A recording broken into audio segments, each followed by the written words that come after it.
News presenting is one of the most challenging jobs in television. Heartbreaking news, demanding viewers, and a world that changes before your eyes all mean that newscasters have to be very adaptable. You've got to be across these stories, you've got to know the detail, because ultimately, you're the one that's got to tell the stories. But the TV news of today is pretty different to the news people watched in the past. The first UK news broadcast with a presenter in shot was on the 4th of September in 1955. The tools of the trade were primitive in the early days of newsreading. Newsreaders use a special device called an autocue to read headlines. But in the 1950s and 60s, this technology was far from perfect. We had a homemade autocue device, a kind of square tin box with a glass front, illuminated inside, and the script was put on a roller, rather like loo paper, inside this machine. Sometimes the pieces of paper would fall apart during the broadcast. In the 1970s and 80s, the paper machine was replaced by a digital autocue placed directly on the camera lens. This modern autocue allows presenters to read the news while directly addressing the viewers.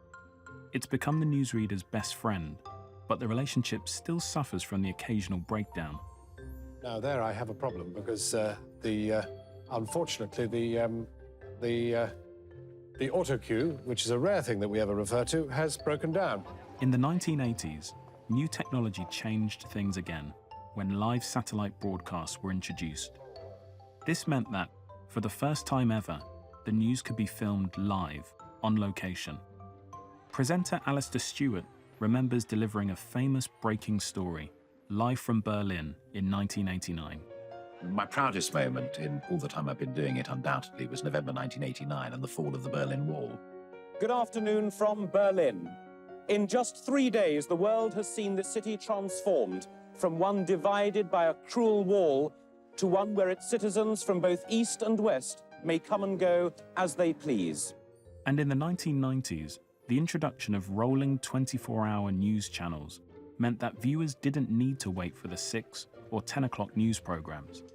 Exclusive, topical stories would be delivered into their homes 24 hours a day. It's instant, it's there, it's happening. This is the world living, breathing, pulsating. This is the world that's relevant to you. This is the news of today. To me, rolling news is the only news. Over the past 60 years, the job of a newscaster has undergone considerable changes. But what does it take to be a newsreader? I think the toughest challenge is keeping people interested in what you are going to say, making it relevant to their lives. That's the trick. If you manage that, you've done it very well. The greatest single honor of being a newsreader is that you are in effect a conductor. You've got an orchestra in front of you. The question is, how will TV news change again in the future? And when it does, how will the job of the newscaster change with it?